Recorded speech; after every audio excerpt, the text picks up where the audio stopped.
Alors, comme je vous le disais dans la vidéo précédente, notre cluster de 3 nœuds Proxmox a donc été préparé, mais maintenant il va falloir que l'on ajoute un stockage, puisque comme vous pouvez le constater, on a ici les disques locaux, mais il nous manque en fait un autre disque sur lequel on enverra donc toute la partie stockage des machines virtuelles.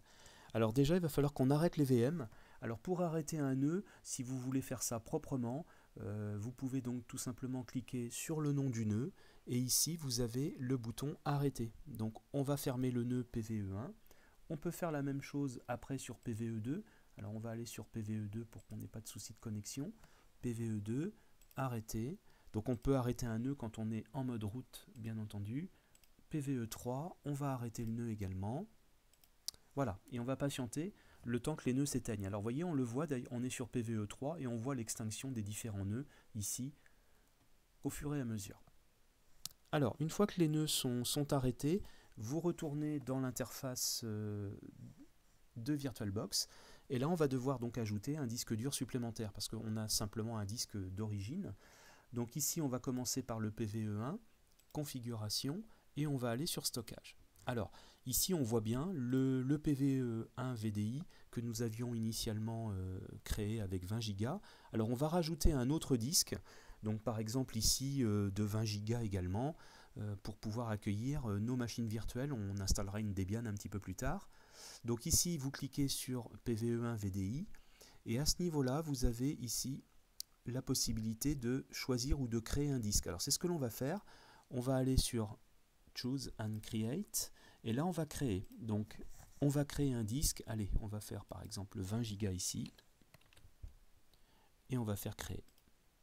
Alors attention par contre, méfiez-vous, donc là on va bien garder, voilà, on voit un petit peu tous nos disques. On va garder notre disque ici de départ. Alors notre disque de départ c'était celui-ci, bon j'en ai plusieurs parce que j'avais fait différents tests.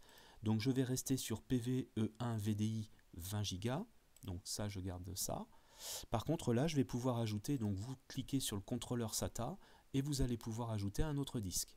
Donc on va cliquer là et on va ajouter justement ce nouveau PVE1-1 de 20 Go. On va le choisir. Voilà, je me retrouve donc avec mes deux disques. Je peux valider. Alors on va en profiter pour faire redémarrer la machine. Ensuite on va aller sur PVE2 et on va faire la même chose.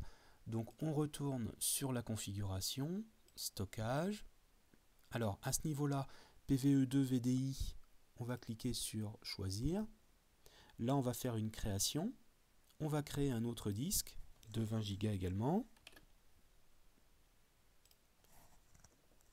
Créer. Attention, on garde bien quand même le disque d'origine. Et donc là, on rajoute un nouveau disque. Donc en cliquant sur ajouter un disque. Et là, on va chercher le nouveau PV2-1 de 20 Go. Choisir. Voilà, on a bien donc nos deux disques. On peut faire OK. On relance la machine.